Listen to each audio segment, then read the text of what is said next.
वो धर्म के नाम पर, जाति के नाम पर, राम मंदिर के प्राण प्रतिष्ठा के नाम पर लोगों को उल्लू बनाना जानते हैं और लोग बन रहे हैं। तेलंगाना में और हिमाचल में जीत गए तो बहुत बड़े तीर मार लिए। स्थिति तो वैसी की वैसी बनी हुई है। जहाँ तुम्हें टुकड़ा मिल जाता है वहाँ तुम दो मिलाने लग जाओगे। वहाँ तुम्हारे जिसके हाथ में सत्ता है, जिसके हाथ में मीडिया है, जिसके हाथ में प्रशासन है, जिसके हाथ में पूरे विश्व से सौदा करने की क्षमता है, वो जो ना करते वो कम है।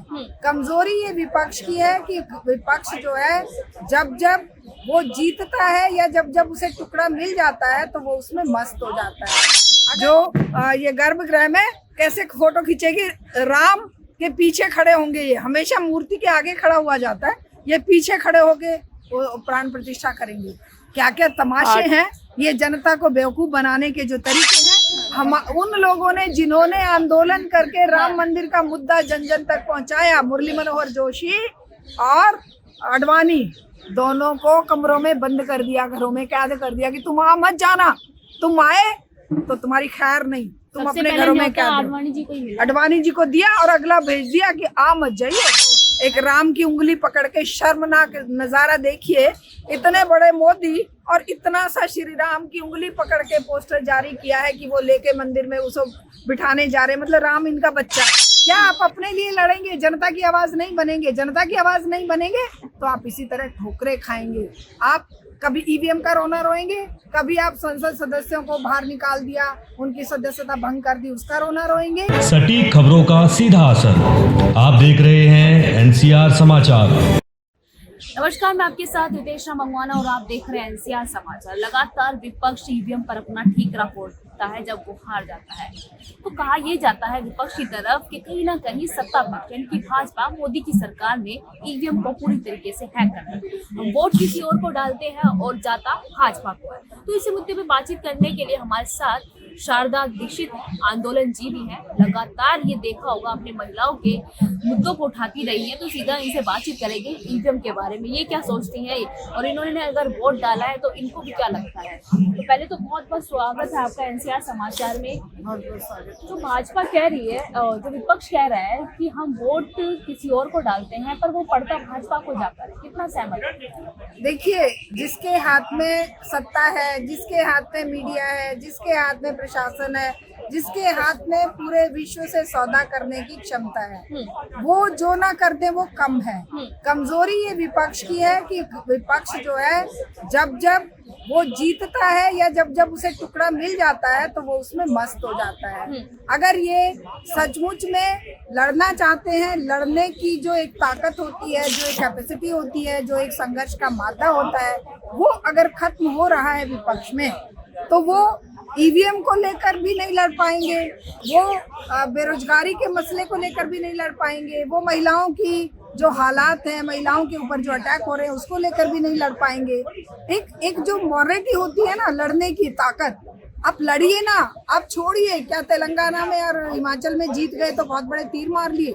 स्थिति तो वैसी की वैसी बनी हुई है। जहाँ तुम्हें टुकड़ा मिल जाता है वहाँ तुम दो मिलाने लग जाओगे, वहाँ तुम्हारे लिए राहुल गांधी तो रहे न्याय यात्रा, भारत न्याय यात्रा, सबको न्याय यात्रा से होगा, क्या होगा वो तो समय बताएगा। लेकिन जो यात्रा अब चाहिए वो इनके करोड़ों जो समर्थक हैं, करोड़ों वोटर हैं, जो इनके नेता या जो भी इनके साथ जुड़े हुए लोग हैं, उन सबको सड़कों पर हर जगह, हर गली मोहल्ले में जनता की आवाज उठानी चाहिए। केवल ईवीएम का रोना नहीं, जनता की आवाज उठाइए कि ये युवा 60% बेरोजगार क्यों हैं, ये शिक्षा बेची क्यों जा रही है, ये महंगाई आसमान क्यों छू रही है। क्या आप अपने लिए लड़ेंगे, जनता की आवाज नहीं बनेंगे? जनता की आवाज नहीं बनेंगे तो आप इसी तरह ठोकरे खाएंगे। आप कभी ईवीएम का रोना रोएंगे, कभी आप संसद सदस्यों को बाहर निकाल दिया, उनकी सदस्यता भंग कर दी, उसका रोना रोएंगे। आप मुद्दों पर नहीं लड़ेंगे, आप जनता को अपने साथ नहीं जोड़ेंगे, आप दुख दर्द को जनता को अकेले झेलने देंगे और उम्मीद करेंगे कि हम जनता हमारे लिए वोट दे और जनता हमारे लिए खड़ी हो। तो ऐसी स्थिति में जनता को ये अपने से दूर कर रहे हैं, अपने से जोड़ नहीं रहे। वो धर्म के नाम पर, जाति के नाम पर, राम मंदिर के प्राण प्रतिष्ठा के नाम पर लोगों को उल्लू बनाना जानते हैं और लोग बन रहे हैं। क्योंकि अगर घर में कोई पौष्टिक आहार या खाने के लिए अच्छा खाना नहीं है तो बच्चा क्या करता है, बाहर खाता है। इसी तरह जनता के लिए सुविचार, सद्विचार, समस्याओं पर चिंतन मनन और जनता को संघर्ष के लिए तैयार करने का मादा विपक्ष में नहीं है, तो फिर वो गंदगी ही उनको मिलेगी जो मिल रही है। जाति के दंगे, धर्म के दंगे, महिलाओं पर अत्याचार, पहलवानों को घसीटा जाना, मणिपुर की महिलाओं को नंगा करके घुमाना और इसी तरह के अनेकों कारनामे ये करेंगे। क्यों? क्योंकि विपक्ष में जान नहीं है। क्यों नहीं विपक्ष सड़कों पर अपने सारे वोटर्स को और सारे उनको कार्यकर्ताओं को लेकर उतरता? ईवीएम का मुद्दा हो, खाली आप टुकड़ों में लड़ोगे, आप ओवरऑल लड़िए ना। अग्निवीर के लिए ये संघर्ष चल रहा है। अग्निवीर जो 22 साल में रिटायर करके घर ठोकर मारकर घर भेज दिए जाएंगे और वो शहीद हो जाएंगे, मर जाएंगे, और ये विपक्ष इसके लिए नहीं उतर रहा सड़कों पे। ईवीएम का मुद्दा कौन सुनेगा जब विपक्ष जनता के मुद्दे नहीं उठा रही? जनता के से जो असल मुद्दे हैं जिनके लिए जनता के लिए खड़े होना चाहिए, मुद्दे कैसे उठाएगा? उन्हें तो संसद से बाहर ही कर दिया है ना। अरे जनता के बीच में उठाइए भाई। आप और हम कैसे उठा रहे हैं? आप और हम भी तो गली मोहल्ले नुक्कड़ पर ये आवाज बुलंद कर रहे हैं कि लोगों को रोजगार दो, लोगों के जो शिक्षा के रास्ते बंद किए जा रहे हैं, जिस तरीके से स्कूल, कॉलेज, यूनिवर्सिटियों को बेचा जा रहा है, उस पर वो रोक लगाइए। नई शिक्षा नीति को कूड़े के डब्बे में डालिए फाड़ के। हम भी तो आवाज उठा रहे हैं। हम तो किसी सत्ता का हिस्सा नहीं है, हम तो जनता है और जनता आवाज उठा रही है। जनता तो आवाज उठा रही है, हमें मंदिर नहीं चाहिए। हमें इंडिया गठबंधन कह रहा है कि अब की बार हरा के रहेंगे मोदी।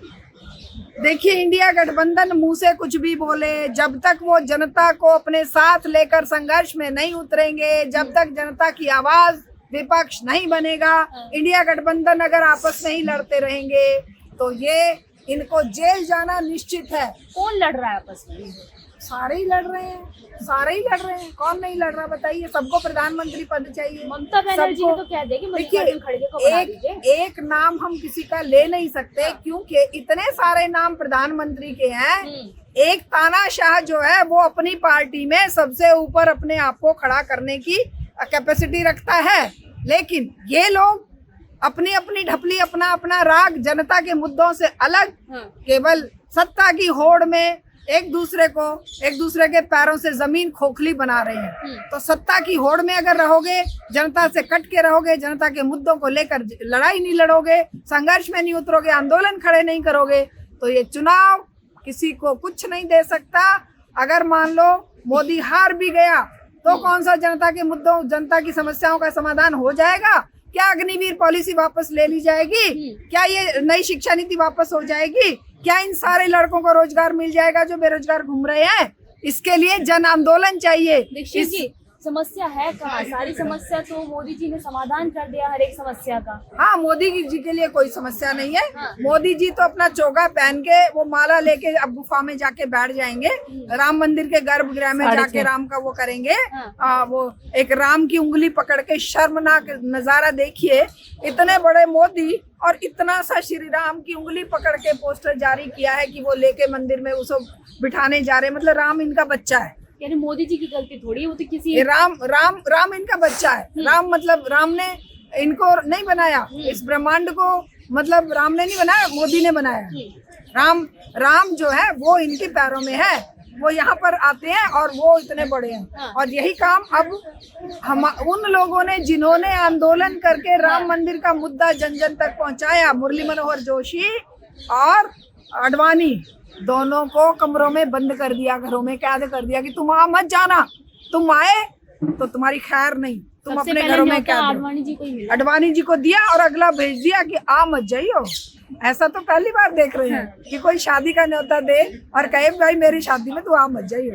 इसी तरह से इसने कहा, सरकार ने, मोदी जी ने कहा कि ठीक है तुम्हें न्योता तो मिल गया लेकिन तुम आ मत जाना, आ गए तो तुम्हारी फोटो जो है मेरे साथ आ गई तो मेरी बेइज्जती होगी। पूरे विश्व में राम के प्रतिष्ठापन का काम अकेला मैं कर सकता हूँ, किसी की कोई मजाल नहीं है कि जो राम के और मेरे बीच में खड़ा हो जाए या मेरे आगे। मतलब राम का जो ये गर्भगृह में कैसे फोटो खींचेगी, राम के पीछे खड़े होंगे, ये हमेशा मूर्ति के आगे खड़ा हुआ जाता है, ये पीछे खड़े होके वो प्राण प्रतिष्ठा करेंगे। क्या क्या तमाशे हैं, ये जनता को बेवकूफ बनाने के जो तरीके हैं, हाँ। इन तरीकों राम को। मंदिर के ट्रस्टी कह रहे हैं विष्णु का रूप है मोदी जी। हाँ बिल्कुल विष्णु का रूप है, तभी तो देश में हाहाकार मचा हुआ है, तभी तो बेटियों को नंगा घुमाया जा रहा है, तभी तो पहलवानों को सड़क पे घसीटा जा रहा है। विष्णु ने यही तो किया होगा, विष्णु अवतार हैं तो वही तो कर रहे हैं।